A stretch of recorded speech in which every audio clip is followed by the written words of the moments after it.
Bueno, lo primero, yo quería empezar esta exposición del trabajo explicando cómo me acerqué por primera vez a las cuestiones del concierto, ¿no? Este CD, que algunos se sorprenden que aún conserve, lo cogí hace como en 2001, cuando se celebraron los 500 años de la Hacienda Foral. Yo tenía como 7 años y es como mi primer contacto con este tema, ¿no? Quién sabe hasta qué punto ello ha hecho que pues me haya dedicado a investigar sobre ello.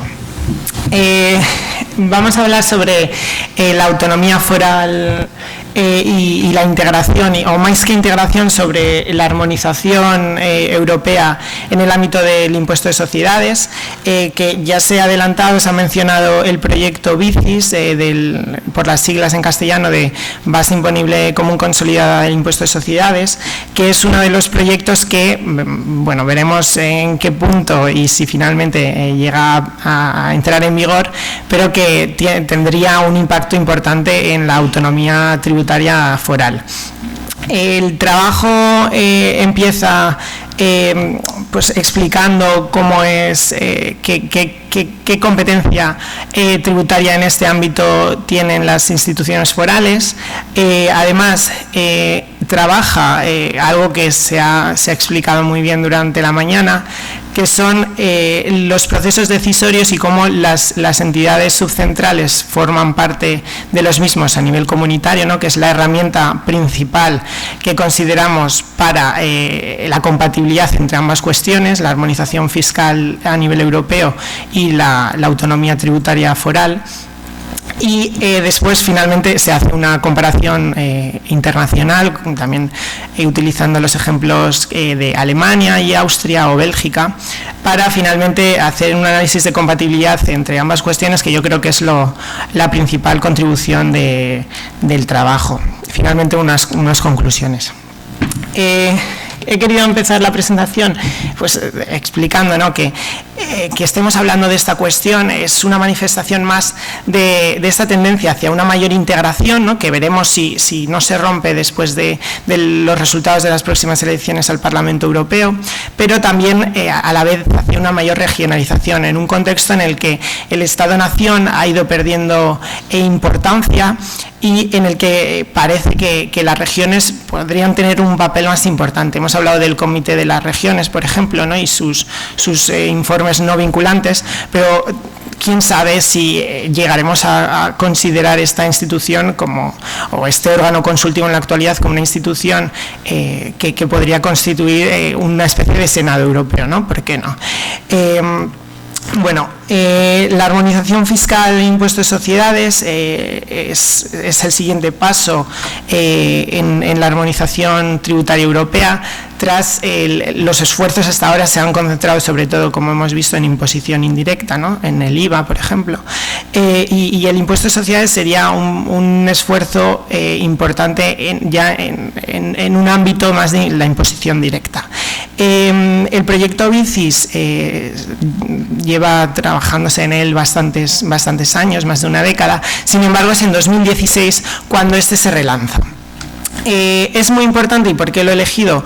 Porque a pesar de que impuestos como el IVA son regulados mediante norma foral, en este caso el IVA tenía una regulación muy similar en todas las jurisdicciones tributarias del Estado, ¿no? Sin embargo, en el impuesto de sociedades sí que existen mayores diferencias, y de aprobarse un proyecto como el de BICIS se afectaría a la competencia legislativa. Bueno, hemos dicho que formalmente es legislativa, materialmente es legislativa, aunque normativa en términos formales, de las instituciones forales, ¿no? Y por ello considero que era algo a trabajar. ¿En qué consiste el proyecto BICIS? Bueno, se ha adelantado, ¿no?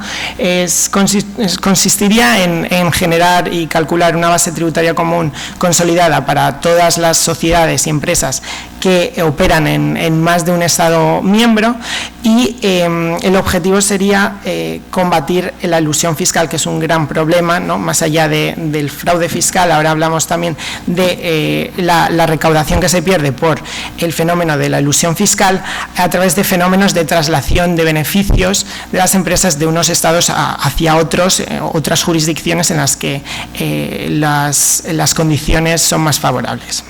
Además, esto lograría, o así se pretende, eliminar o reducir al menos el fenómeno de doble imposición, y también simplificar la gestión, ya que, como hemos visto para el IVA, también se aplicaría un sistema de ventanilla única para que únicamente las empresas tuvieran que declarar ante una administración tributaria. Pero si esto va a afectar a las haciendas forales, ¿de qué manera estas han formado parte y están formando parte en la negociación y los trabajos del proyecto BICIS? Bueno, el proceso de decisión, voy a pasar muy rápido porque hemos hablado mucho sobre ello ya. El proceso decisorio a nivel comunitario se podría dividir en 3 etapas. Una inicial, que sería la propuesta, la iniciativa, como sabemos, parte de la Comisión Europea fundamentalmente, y también del Consejo Europeo. Pero después es necesario que a nivel interno, en el foro Adintra, los distintos niveles de la administración, pues, en la medida en la que están implicados, ¿no? Hemos visto que existen bastantes limitaciones a ello, generan una posición común que después se manifiesta en el foro comunitario, ¿no? Que sería el último paso en la posición ad extra, que además se manifiesta mediante una representación que hemos visto que, por ejemplo, en países como en Bélgica se puede ser directa, ¿no? de ministros de una comunidad o de una región, pero que en nuestro caso se limita a los representantes de las instituciones del Gobierno central. Las instituciones forales en la Unión Europea, yo no tengo una visita en 3D de la sala de reuniones, pero sí que, bueno, como se ha hablado en los working groups, las instituciones forales están representadas, pueden estarlo en 3, aunque lo están únicamente en 2. En el caso del Gobierno Foral Navarro participan en el de 5, porque alegan también pues que es una gran carga de trabajo, ¿no? Estar al día y acudir y trabajar en todos los temas que se debaten. Sin embargo, es muy importante, y esto se ha señalado ya, pero cómo se alegaba como uno de los obstáculos para que las instituciones forales no pudieran, al menos, pues hemos visto, ¿no?, que más que participar, acuden, ¿no?, o presencian las reuniones, cómo se aludían causas jurídicas como los obstáculos a esta cuestión. Sin embargo, con el mismo marco jurídico, 10 años después, esto sí fue posible, ¿no? Entonces, ¿cómo podría ser una cuestión más de voluntad política más que de una cuestión puramente jurídica, ¿no? Entonces, bueno, el hecho de que como ya hemos hablado previamente, se sistematice y se dé un blindaje jurídico a la participación de las instituciones forales a nivel comunitario, es una cuestión de máxima relevancia cuando hablamos de la compatibilidad de los procesos de armonización fiscal con la autonomía fiscal foral. Parece razonable, ¿no?, pensar que algo que es de total sentido común a nivel interno, como es el respeto de las competencias de cada administración, se proyecte también cuando hablamos del nivel comunitario y del nivel internacional. Entonces, pasamos ya al análisis de compatibilidad, ¿no?, entre ambas cuestiones. ¿A qué perspectivas o a qué elementos del autogobierno o de la autonomía foral afectaría un proyecto como el de BICIS, el de la base imponible común consolidada? Por un lado, la autonomía administrativa, ¿no?, que quizás es la menor, pero tiene una importancia, con cuestiones como la ventanilla común, que implicaría la necesidad de formar al personal de la administración, reorganizar los sistemas de declaración, pues que llevaría un esfuerzo importante.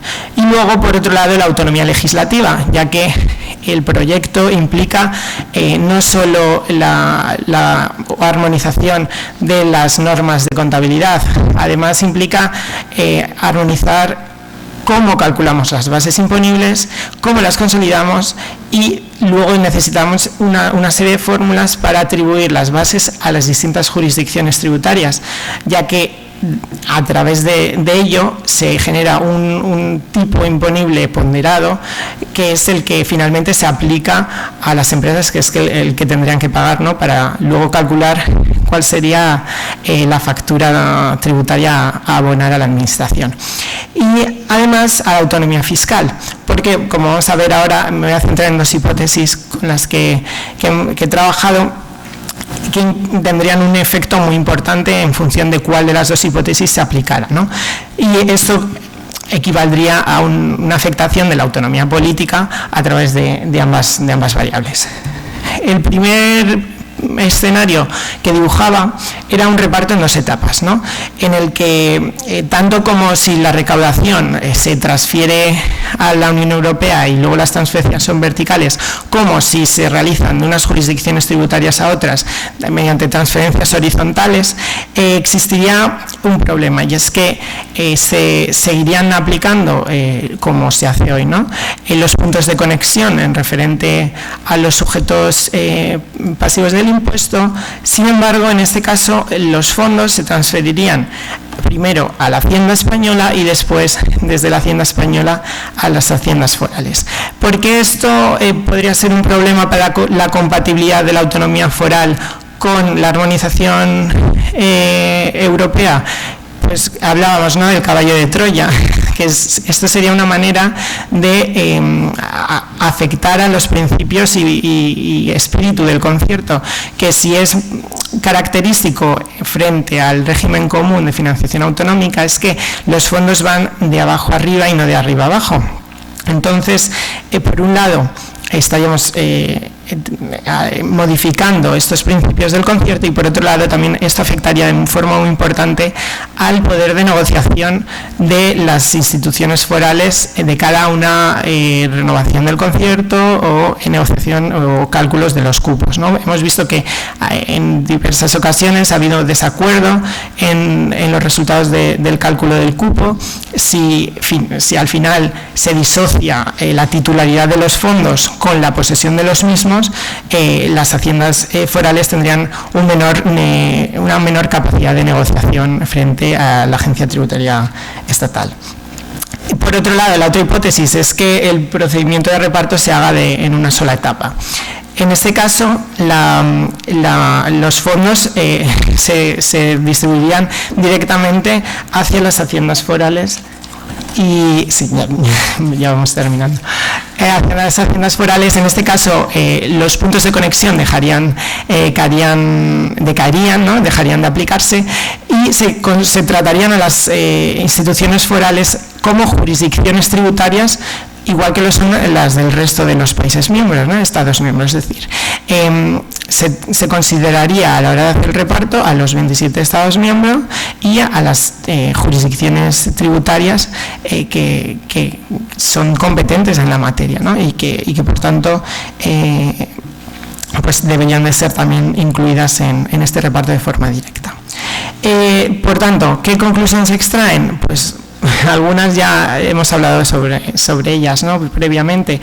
Por un lado, es necesaria la consolidación y la sistematización de los cauces de participación, tanto a nivel interno como externos, de las instituciones forales cuando se habla de competencias tributarias y específicamente sobre el impuesto de sociedades, ¿no?, y este proyecto de BICIS, y también de la representación. Además, creo que este punto es muy importante, ¿no? Que al hablar de armonización europea en el ámbito tributario, deberíamos hablar no tanto de Estados miembros, sino de jurisdicciones tributarias. O sea, de hecho, existe una serie de informes de evaluación del proyecto BICIS, emitidos por la Comisión y sus órganos de investigación, en los que se realizan unas proyecciones sobre los efectos del BICIS en los Estados miembros, y no se incluye a ninguna región, a pesar de que existen regiones que con un nivel menor de autonomía que las jurisdicciones forales también tienen ciertas capacidades en este impuesto, como pueden ser en Portugal, que tienen un recargo, o en Italia. Por lo tanto, parece lógico que en este caso hablemos de jurisdicciones tributarias más de Estado miembro.